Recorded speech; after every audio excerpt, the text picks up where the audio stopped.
what's up, everybody? Good morning. It's Thursday Morning Live, and I am running fast this morning already. Glad that you're here. If you're new to the show, welcome.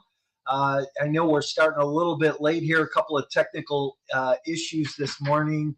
You know, when you get guys that just don't know how to use a computer, like myself, sometimes I can't figure out how to even turn it on. So glad that you're here this morning. Listen, if you are new to the show, grab some coffee, buckle up. This morning, we're going to talk to a Chicago area entrepreneur and just talk about creativeness in business, right? And different things that you can do, different strategies. So sit back, grab this. But I want to remind you, coming up October 19th and 20th is my fourth annual 2-day multifamily summit. Stage packed, over 15 speakers, panelists. We're going to talk about how to get started in multifamily, and we're going to have a panel of high performers, high producers that are going to teach you how to go to the next level if that's what you're looking to do. We're going to talk about IRAs and the securities piece of the business. We're going to talk about funding and finance, everything that you need to know. And really, we're going to talk about raising private capital as well. So make sure that you don't miss this 2-day event. If you want to get a ticket, I'm going to give away 5 tickets this morning. DM me at Summit, and I'll make sure that you get a ticket to the summit. Otherwise, go to multifamily23.com and get registered right now. Hey, my guest this morning is Joe Drew. Joe has become a friend over the last year or so through Carl, who used to do Saturday mornings with me. And, they are, Joe's in the roofing business in the northwest or the western suburbs of Chicago. And we're going to talk about being an entrepreneur in this environment. Let me bring him in. Joe, good morning. Good morning, Mike. How are you? I'm good. Hey, listen, I just want to say real quick, anybody on this morning, you have a comment, you want to drop a question, use the chat. Make sure if you're watching us on social media, you like us, love us, follow us, subscribe to Multifamily Unplugged, where you're going to get a boatload of new information on a daily basis. Joe, it's hot in Chicago, man. Man, I tell you what, as you know, I just sailed the Pacific to Hawaii and Mexico, although I didn't go to Maui and I didn't go to Mexico because of the fires and the hurricane. And then coming back here, dude, it's brutal. Yeah, it's like you go outside, it's like somebody gives you a big wet hug, you know? It is just, I'm drenched walking to the truck and getting to the office. I was like, man, but it is what it is. Welcome to Chicago. Yeah, welcome to Chicago. Hey, one thing about Chicago, ever since I was young, you can always count on the weather changing really quick. So yeah, and listen, the food here. I tell everybody, the food here is the best on the planet. So that's the one good thing with Chicago. We'll get to the food. That's for sure. Especially you, me, and Carl. Amen. We can do some damage, no doubt about that. You know what's funny, real quick? So we're coming back on the trip, and I went with my 2 boys, 7 and 8. And so the 7-year-old's like, I can't wait to go to Portillo's after 19 days on a cruise ship. So that was my gosh, and 19 days at the buffet, right? Yeah, yeah. I ate probably twice as much daily than I normally do. So it was awesome. Yeah, good, awesome. Good.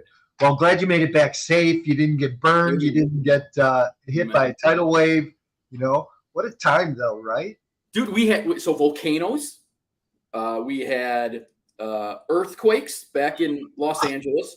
We had hurricanes. I mean, it was pretty remarkable of what ended up happening. So a once in a lifetime trip to Hawaii and Mexico, and we didn't go to Maui and we didn't go to Mexico. So it happens.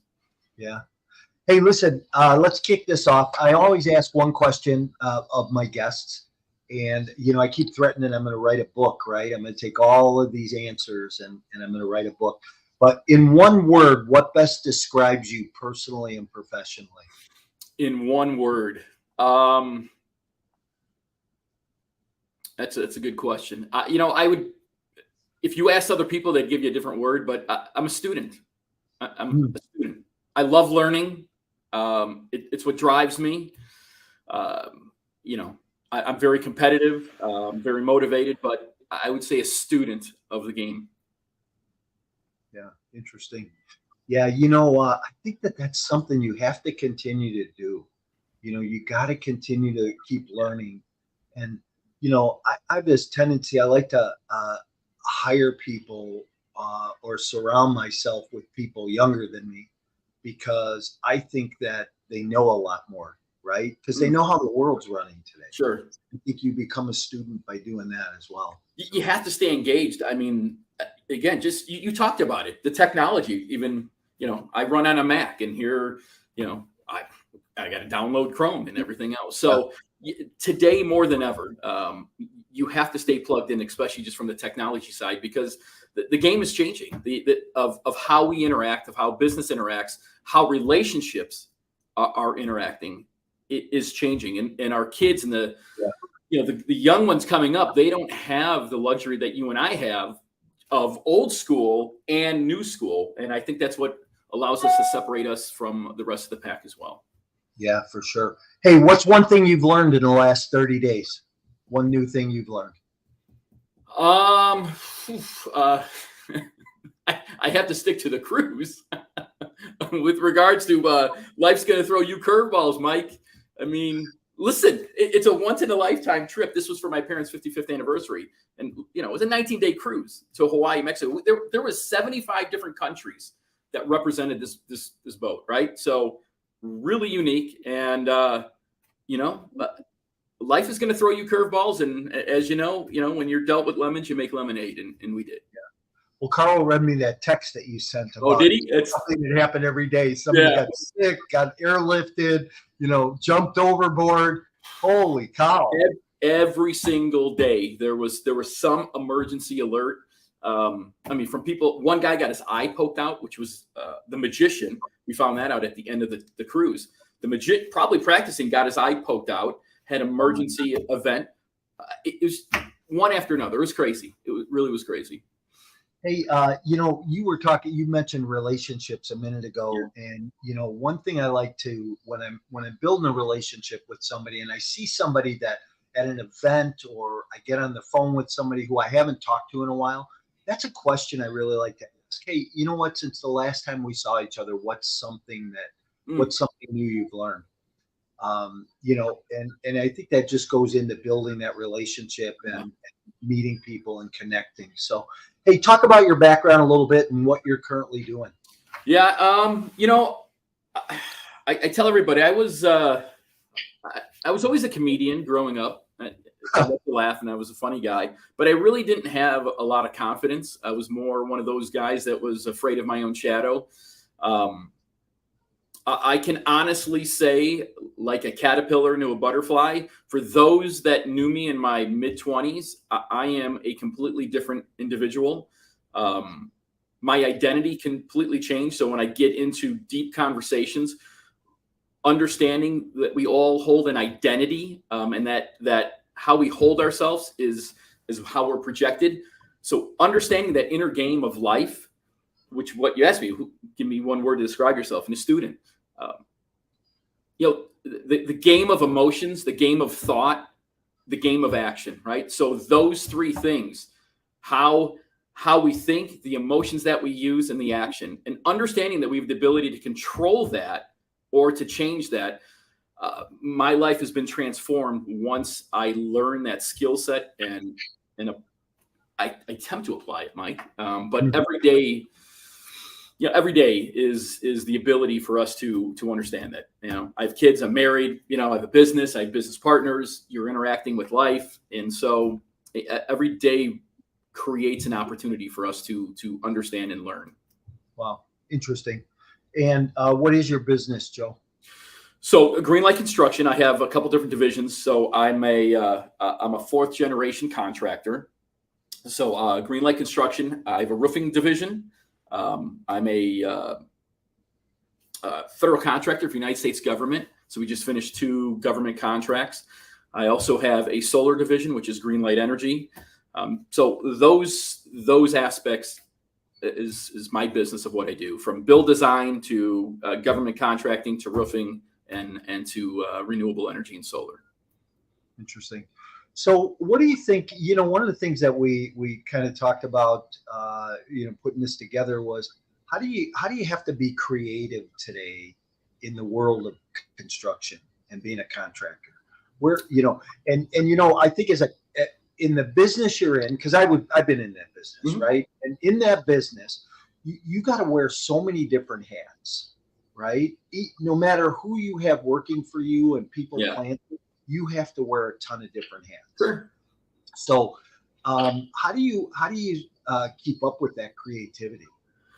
You know, it all stems from the relationship. We already talked about it. Business is a business of relationships, and so I don't care what business that you're in. Even if I had a job and worked at Panera Bread, it's what separates us from the rest of the pack is our ability to connect with the other humans, and the more authentic you can be, the more real you are, especially in today's world, you're going to stand out and have an advantage. End of story. So the authentic side, the willingness to engage, gets the advantage, right? Because it's all starts with the relationship. Nobody wants to do business with somebody that we don't trust, right? That I just have a bad feeling about, and so that I think that's what separates successful businesses from the average, and then you can multiply on that with marketing, and just understanding the tools of today with technology. Yeah.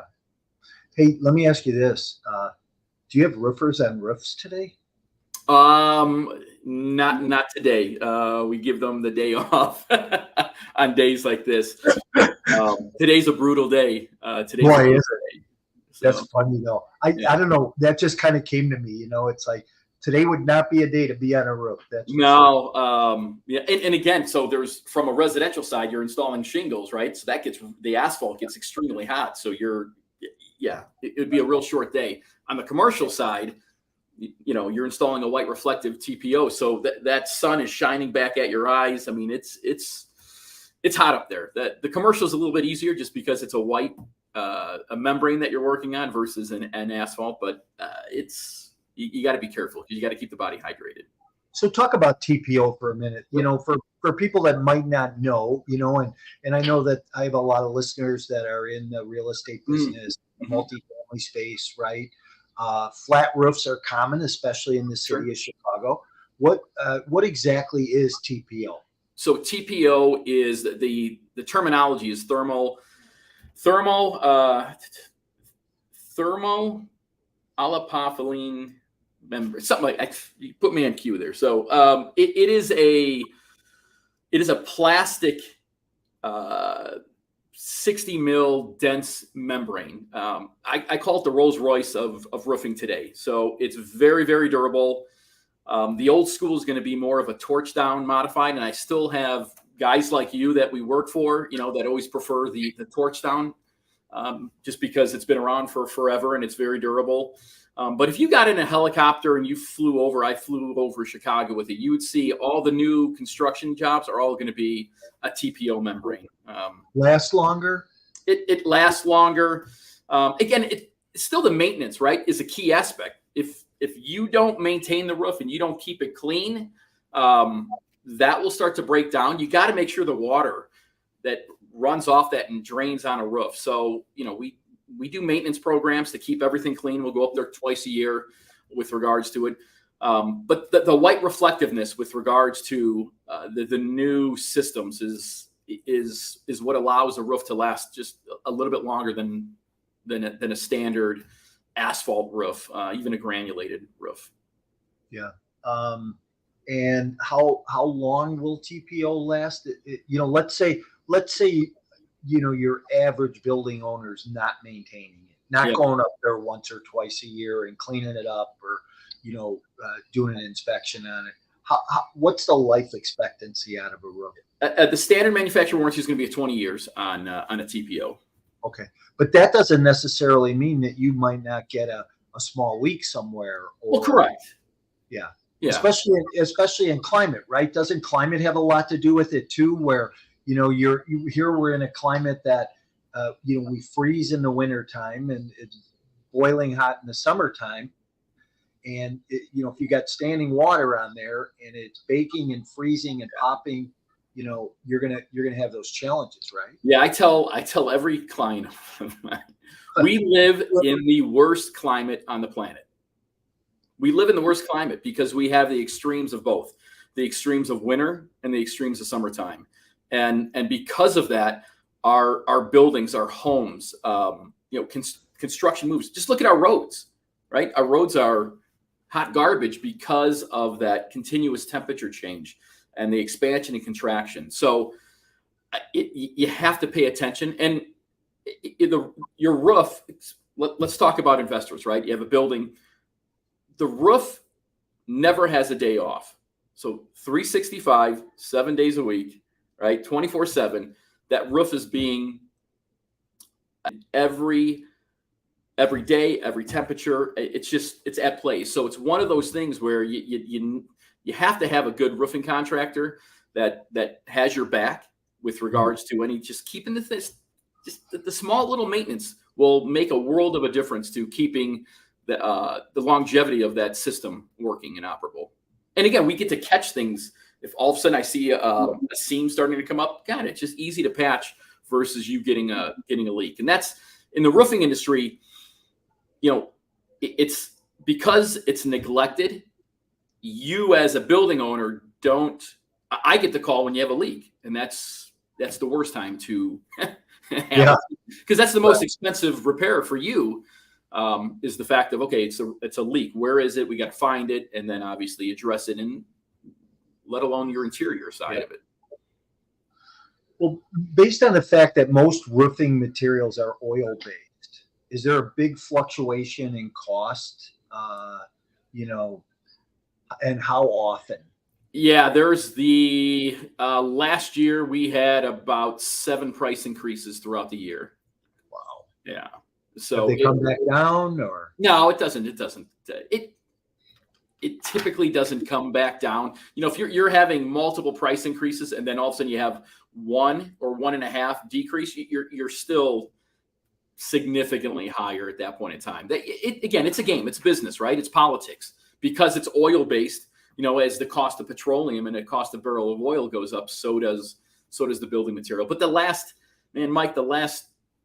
2 years, 3 years, with COVID and then supply chain, it was absolutely brutal what we had to go through just from a construction standpoint, not just roofing, all of it, just because of supply chains and supply and demand. Yeah. How about during COVID? Did it, and has your environment bounced back since then, since those delays and shortages and price increases? Because I know lumber doubled, right, in cost. Did the same thing happen with roofing? Sure. And to answer your last question, it's back, right? So there's not necessarily a supply chain issue, but it was pretty remarkable being what do they call us? I was able to work because what do they call us? The people that could go out of their house and do work like medical, right? Essential workers. Yes, because we were an essential worker. My business never stopped. We didn't really slow down. The biggest issue was 2021, because at that point, for example, on a commercial aspect, all the polyiso, which is the insulation base that goes underneath the roof, was obsolete. And so only the contracts for schools and for hospitals were able to execute on commercial. So that was really, really, really challenging. Luckily, I was able to survive that because we had smaller jobs and, didn't need, 500,000 square feet of materials. So the companies that had a warehouse full of materials, we had to improvise. We're working with different roofing contractors to say, hey, can I borrow this? You got any of this? Just to kind of get by. So 21 was really, really challenging. Yeah. So let's talk a little bit about your other business. You're in the solar business.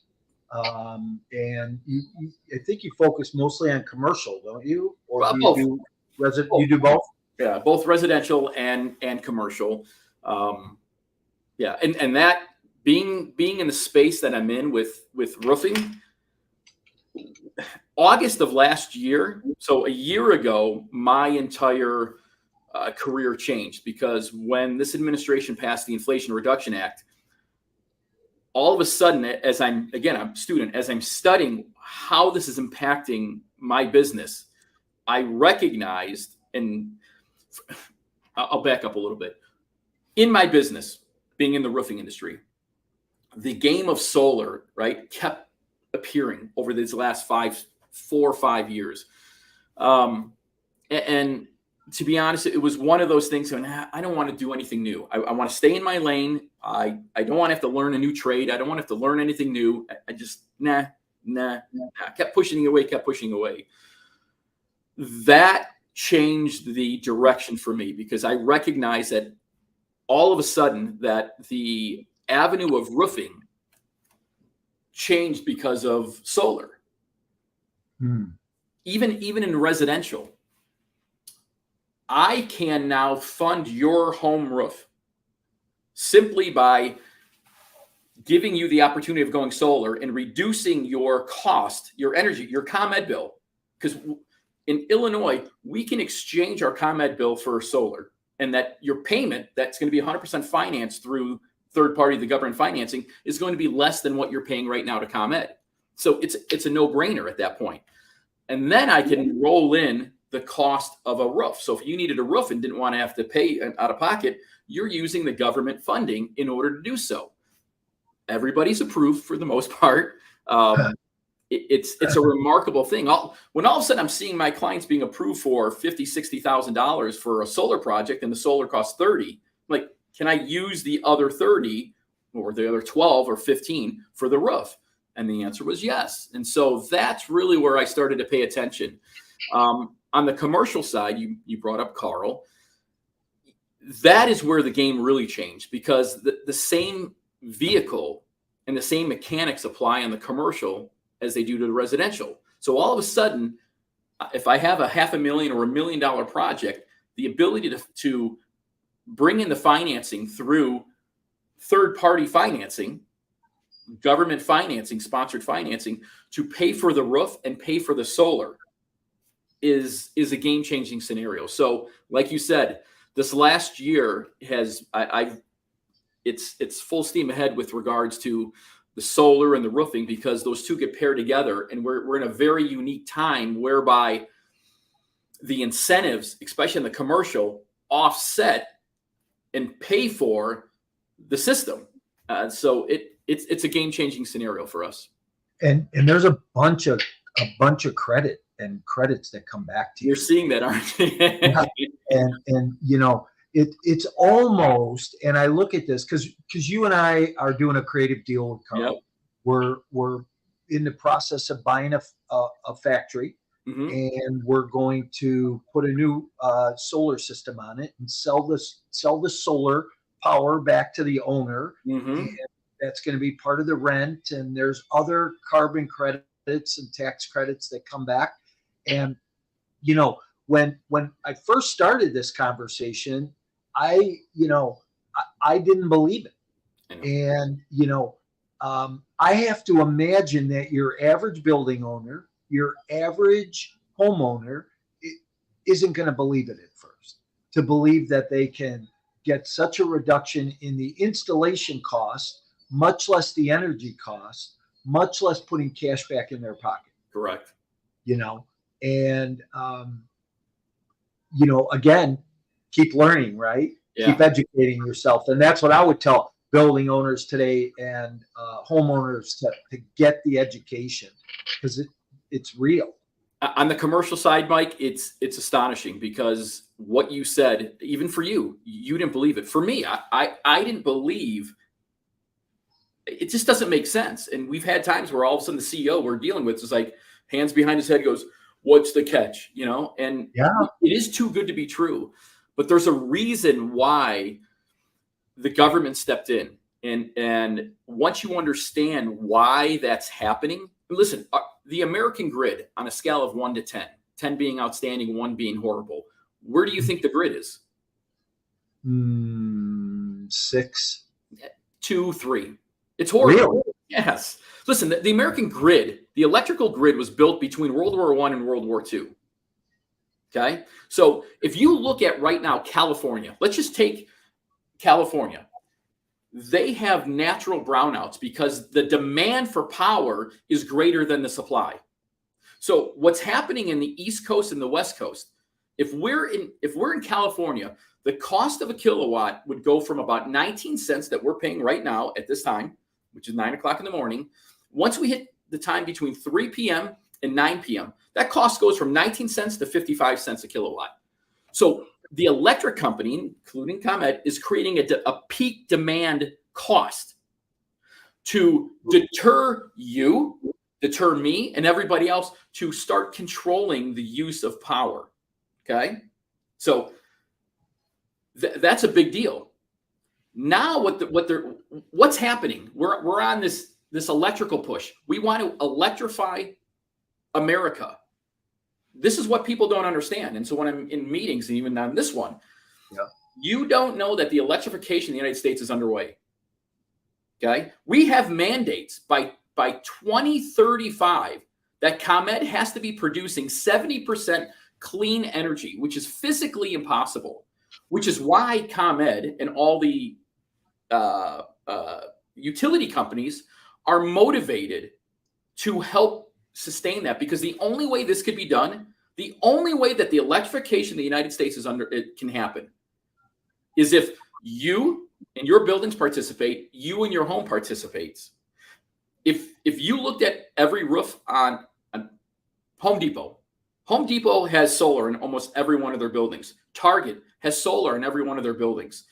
Walmart has solar on majority of their buildings. So what you and the public don't see, it is pretty astonishing. And why are they doing it? They're not doing it because they want to be green. They're doing it because of different mandates and because of the incentives that are there. And it becomes a smart business decision on that. So if you and I can't change the electrification in the United States, it's underway. There's mandates at play. There is a high chance that it's not going to work. And if it doesn't work, you're screwed. I'm screwed. The building that I'm in is screwed because the cost of energy becomes so high. Do you know that this year alone, we've had 2 significant price increases with ComEd? $2.5 billion price increase with ComEd just went in effect July 1st. So look at your bill that you just received in August, and you're going to see a significant difference. And it's not because of the air conditioning. It's because the cost of your kilowatt went up significantly. Interesting. No wonder my electric bill is doing what it's doing. Yeah. So now when you see that it's such an easy opening, because my clients are all roofing clients.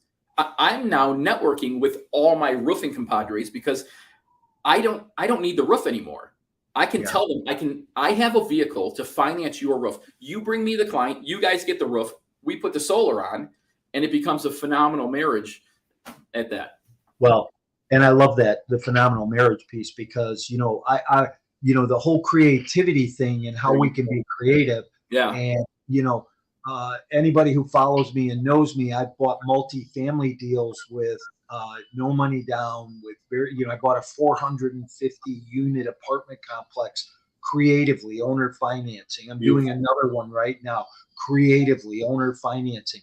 And what we're doing on the commercial side in buying a building and doing a lease back and running a triple net program, using solar as part of one of the spokes in the wheel is just phenomenal. And I would invite anybody who wants to hear a little bit more about that to reach out to Joe. Joe, how do people get a hold of you? What's the best way? Yeah, you can catch me on Facebook I'm Joe Drew on Facebook. I'm on Instagram as well. But the easiest way would be through Facebook, or if you want to send me a text message, if you want to give my number, I can give my number. That's fine too. Are we going to see some of those pictures of that 19-day cruise on your Facebook? I'll probably start posting those. The first one I had to post was just what happened every single day in order to get to that. But yeah, we'll post some photos as well. That's funny. Hey, listen, thanks for being here this morning. I appreciate you. It's been great to get to know you over the last year or so. And I'm looking forward to us doing some more business together. Amen. So, anybody that wants to reach out to Joe, give him a call or follow him on Facebook. Learn a little bit more about the solar and how it can benefit you in your business or in your house. Yeah. And if you are looking for creative ideas, creative techniques, reach out to me. Remember, our multifamily summit is coming up October 19th and 20th.